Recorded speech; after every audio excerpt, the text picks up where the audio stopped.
Hey, what is up? Vincent here, and today we're going to be discussing the lore of the Final Fantasy cards that are shown within the Magic the Gathering collaboration. So, I'm sure by the time this video is out, we're going to have some new cards revealed, and so maybe we'll do a part 2 in the future, but I wanted to do this video specifically because I saw there were a lot of bigger channels that are discussing these cards, but they have tons of misinformation, and I'm sure that they mean well, and this isn't a personal attack on anyone. It's just that, you know, I heard things like Cloud is not a magic user, or Chocobos can't fly, or Spira is a town instead of the world of Final Fantasy X, and a bunch of these things that just are not true. So whether you're a Magic fan that wants to learn about Final Fantasy, or maybe you're a Final Fantasy fan like me and you want to just make sure you brush up on your knowledge, or that, you know, you learn more about Final Fantasy than maybe you even knew, then welcome to the channel, welcome to this video, because that's what we're here to discuss today, so let's dive right in. Alright, so we're doing a card-by-card breakdown. First up, we have the Jumbo Cactuar, and this guy honestly is kind of breaking the internet because he has the ability labeled 10,000 Needles, which is what it's called in the game. Whenever this creature attacks, it gets plus 9,999 attack, which basically makes his attack 10,000. So there's a lot to talk about when it comes to this guy. Like, mechanically, I think he's really fun and good design, but of course we're here for the lore. Like I said, this is his move in the game. I think this is perfectly flavorful. I think this is a wonderful card. I think that some Magic the Gathering fans are going to be upset because this is such a huge attack, and it just seems, you know, kind of ridiculous to your average non-Final Fantasy fan. But I love things that are flavorful, and I think this is a home run. And also, like, Cactuars are meant to be sort of zany, hit you out of nowhere, just really catch you off guard. That's exactly the type of play synergy that this card allows for. So I think he is a home run, you know, 4 out of 4. Yes, we do 4-point system ratings on this channel. Then we have Saz's Chocobo, and he is a guy from Final Fantasy 13 that typically has this little chocobo that pops out of his afro, and it's really delightful. This is all pretty, yeah, I don't think, as it points out in the flavor text, I don't believe this chocobo ever has a name. But, you know, it's cute to see. I kind of wish we had seen it popping out of his afro, because that's the iconic part to me. And then we have Cloud, Planet's Champion, and Sephiroth, Planet's Heir. These two are part of the starter deck, so they are relatively powered down. I heard some channels say that this appears to be Cloud from Advent Children. That's obviously not true, because in Advent Children, Cloud has like the long sleeve covering his Geostigma, and just all around different outfit. And also, it wouldn't make sense to have his weakest card be his final form, so to speak. Because this is going to be his weakest card, given that it's from a starter deck. Same with Sephiroth. The art's pretty great on both the cards. I do love that they kind of form a full picture. If you don't know, Cloud is Final Fantasy VII's main protagonist. He wields the Buster Sword, and is pretty awesome. He's probably the most popular character from the whole franchise. Sephiroth is the other one. He's the main antagonist of Final Fantasy VII, so that's why they have them squaring off. Sephiroth here, whenever he enters, gives -2/-2 to your opponent's creatures. Not a terrible effect, but, you know, he's flavor-wise, these are basically meant to be pretty easy to play, you know, pretty standard. Next up, we have the side quest Catch a Fish, which this is inspired by Final Fantasy 15, and then it can transform into the Cooking Campsite, which, you know, having a campsite happens pretty frequently in Final Fantasy 15. This game is most known for being the road trip with the boys game, and you do lots of little side quests and camping, so that's really fun to see. I'm not sure if we've seen enchantments in Magic that transform into lands or various thing, or have the... I know this is our first time, I think, having the side quest title, so that's interesting. Next up, we have Terra, Herald of Hope. She is the main protagonist from Final Fantasy VI. She has her Trance, which is like her magical unlock ability, which at the beginning of combat on your turn, mill 2 cards, Terra gains flying until the end of turn. This makes her a bit more evasive so she can get in damage, which goes into her second ability. Whenever Terra deals combat damage to a player, you may pay 2. When you do, return target creature card with power 3 or less from your graveyard to the battlefield tap. What's notable here is it's power 3 or less, not cost 3 or less. So you can potentially cheat out some really powerful monsters that have a really high casting cost. And even if their power's not like stated as being super high, since it'd be 3 or less, it doesn't mean that the overall power of the card isn't great. So I think this seems like a really solid card. Flavor wise, they've already discussed that this is about you trying to bring your friends back and bring them all together, you know, to fight your sort of like final climactic battle. It's kind of hard to talk about without spoiling that game, but you know, there's a lot that happens, and so I think that having her sort of pulling your friends out the graveyard and helping them, you know, in a it's not like a necromancy type way, I think is pretty awesome. So I think that card knocks it out of the park. Next up, we have Emmett Selch,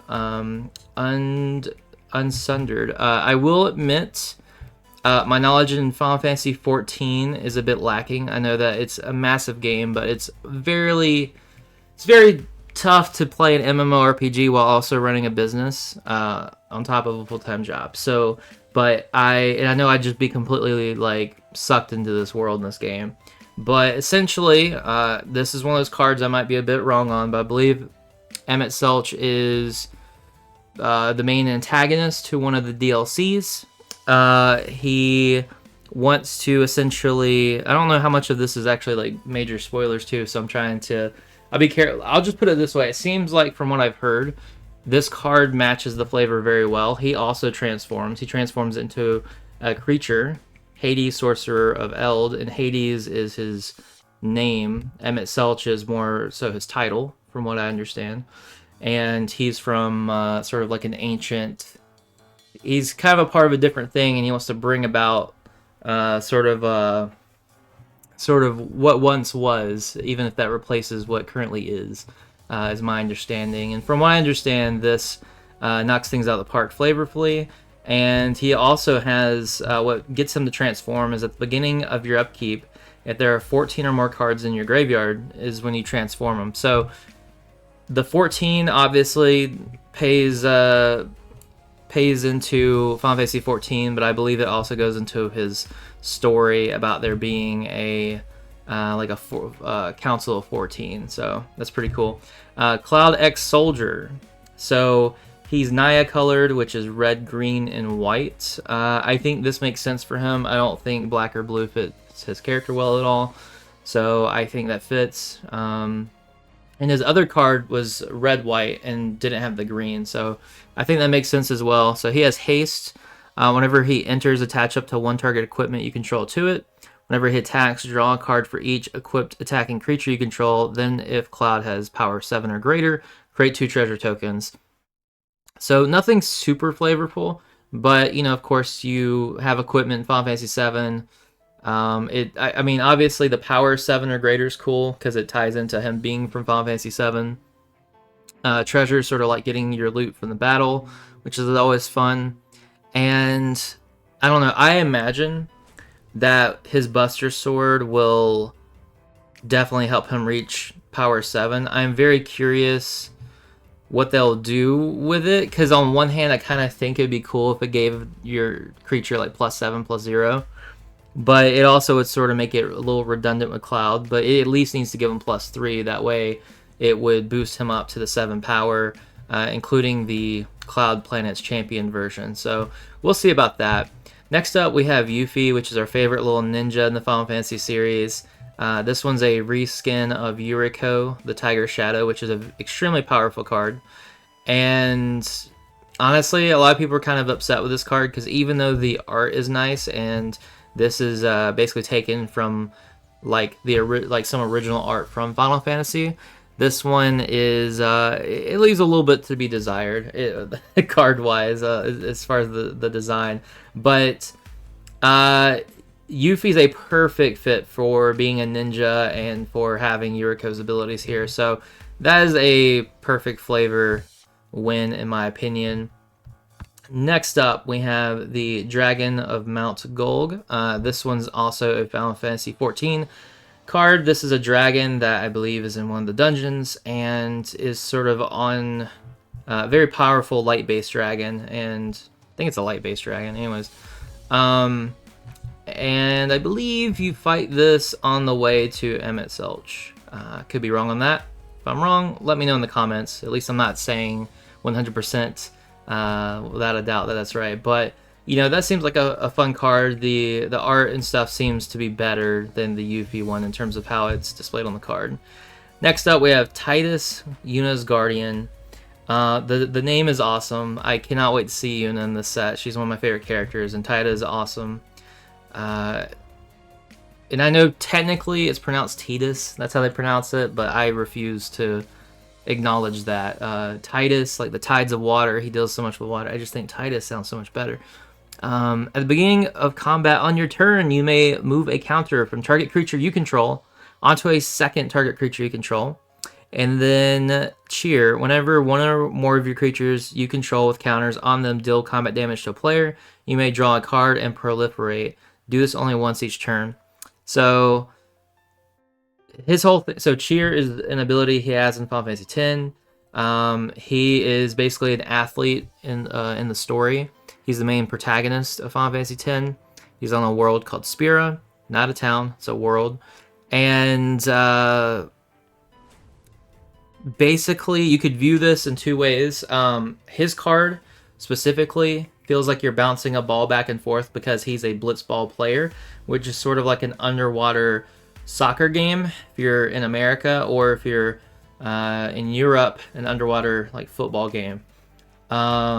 So that seems to be where they're basing the counters and moving them, at least for this card. Now, they did acknowledge and state that they were inspired a lot by the sphere system, which is how you level up your characters and you move the counters between different nodes. So they're basically going to be using that flavor for a lot more of their cards, and Titus is a bit more on the blitzball side, but they work together in a way that is cohesive and cool.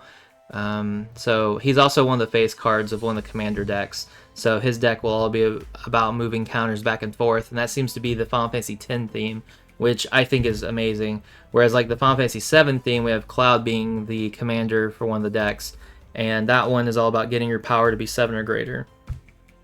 Yeah, and then Terra is one of the other base commanders, and hers is all about the revival of power 3 or less. Next up, you have Stiltskin Moogle Merchant. So Moogles are like little mascot creatures in the Final Fantasy series. They appear in nearly every Final Fantasy, starting with it's like every Final Fantasy starting with like Final Fantasy 2, I think. Could be slightly wrong on that, but they're basically in every Final Fantasy game, and they are a staple. Now, this guy is a Moogle Merchant, as it says, so even if you have no idea what he is, you can tell here. And then his ability is about giving cards to your opponent so you can draw cards, so very merchant-like in its design. So very much a flavor win, very cute, wonderful card, so all cool. Next up, we have Cecil Dark Knight. So he's from Final Fantasy IV. Basically, he is your main protagonist. He starts off as a guilt-burdened knight, and as you can tell, like 1 for a 2 through a death touch is pretty powerful in Magic, but he has darkness. Whenever he deals damage, you lose that much life. Then if your life total is less than or equal to your starting life total, you untap him and transform him. So his whole thing is he's a bit guilt-ridden because he's doing orders that don't sit right with his conscience, but eventually he becomes Cecil, the Redeemed Knight. So, you know, I think he looks maybe a little funny here. I haven't seen art of him in a little while. Definitely looks very classic, and I'm sure it looks fairly similar to how he normally does, but he has lifelink instead of death touch, which is nice touch, nice death touch, one might say. He has protect. Whenever Cecil attacks, other attacking creatures gain indestructible until the end of the turn. I think this is a really cool card, and honestly I think this art looks a lot better here. This definitely has like a very like 80s vibe, kind of makes me think of He-Man. This one, this one looks a lot more like what I'm expecting. But super cool card. I think this is super flavorful. Final Fantasy IV is one of the more underrated Final Fantasies. A lot of people that play it say it's one of the best ones, myself included. And I do not doubt that it was probably a contender for being one of the commander decks. Like it is probably right up there with 6. Trying to sort of butt heads with that one and see which one got the spot. Then we have Sin, Spear as Punishment. So this is one of the main antagonists in Final Fantasy X. Don't want to spoil exactly what this thing is, but essentially Leviathan Avatar is pretty accurate description. It's a big monster. Yeah, this thing is just this thing does fly, so that's pretty accurate as well. Yeah, I think let's see. Whenever Sin enters or attacks, exile a permanent card from your graveyard at random. Then create a tapped token that's a copy of that card. If the exiled card is a land card, repeat this process.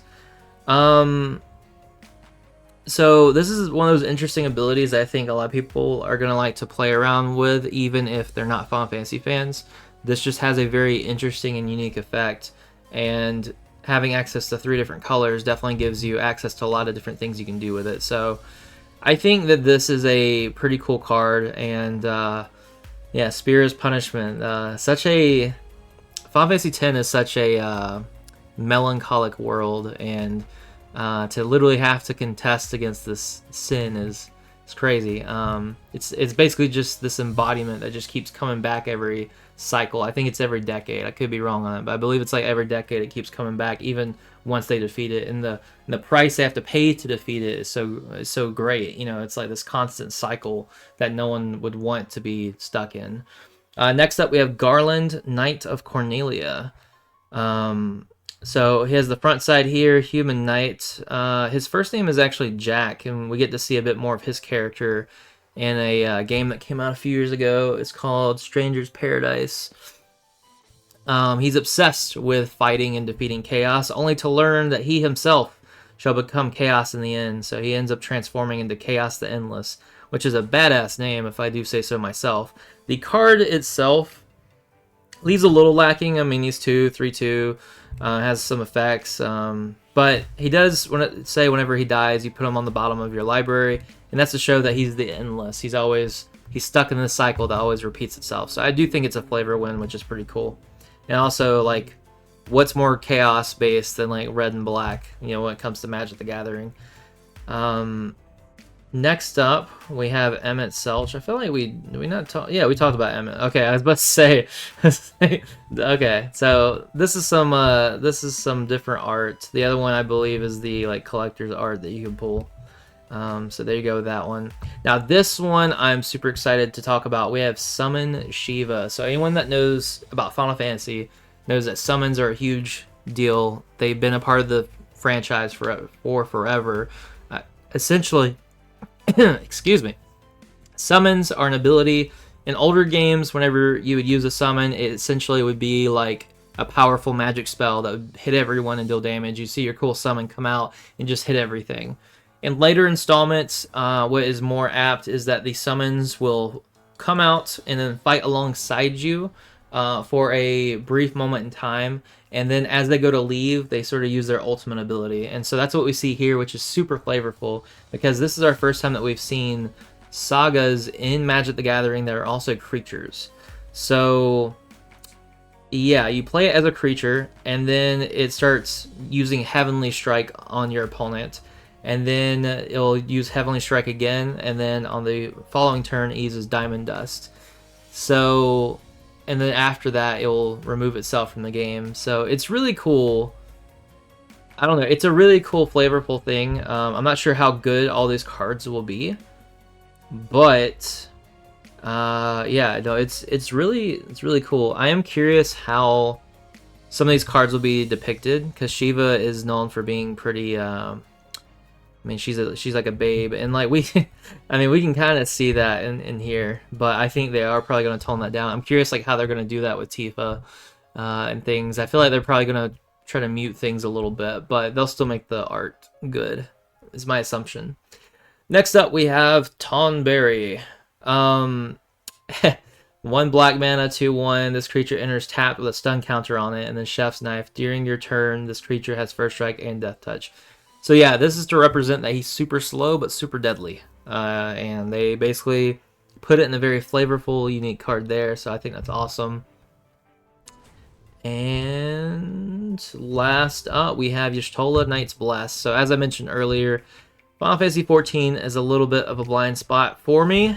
I know that Y'shtola is arguably the most popular character in the franchise, at least from what I hear being outside of it. I know that she basically becomes a sorceress, and they don't have sorceress as a creature type in Magic the Gathering, so Warlock is probably the closest creature typing they could do.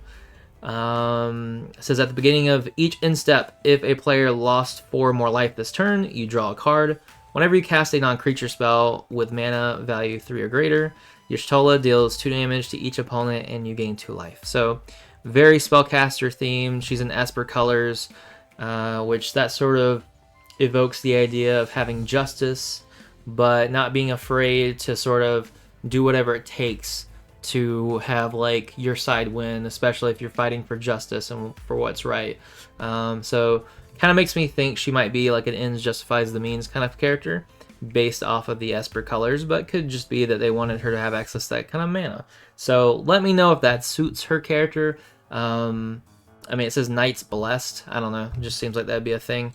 But yeah, overall, let me know what you think. Let me know if you want a part 2 whenever they start releasing some more cards. I think overall, these are super flavorful wins. I am super pumped for this set. My hopes that I'm not sure that we'll see is I really want to see a Ramza and Delita card from Final Fantasy Tactics. I know we're getting cards from every mainland Final Fantasy game. Tactics is, I think, basically known as being the best Final Fantasy game that's like not in the mainline series, and a lot of people would argue that's even the best just Final Fantasy game in general. So I'd love to see them and see how they're depicted with a more realistic art style. And I'd also love to see Laguna from Final Fantasy VIII. He's probably my favorite character from that series. I love Final Fantasy VIII. Laguna's like unsung like best character. So I would love to see him, but I don't know if we're going to. So we shall see. Let me know what cards you'd like to see if you'd like to see a part 2. And yeah, let me know if you have any flavor questions. We'll catch you next time. Be sure to... Oh yeah, before I forget, jump in our Discord. We have tons of cool discussions about anime and gaming. And we have all our own personal card games that we made. We have a Kickstarter going on at the moment for Rock, Paper, Scissors, Wizards. We'd love for you to check it out. Check out all that stuff in the descriptions below. Catch you next time. Stay awesome. Hey, what is up? If you're a fan of anime and tabletop games, then be sure to check out our card games, tabletop role-playing games, and even our manga. We have a lot of fun stuff over there for you to check out on our website, VindicatedEntertainment.com. We even have a brand new tabletop role-playing game, Black Paper Moon. Check it out, and we'll see you there.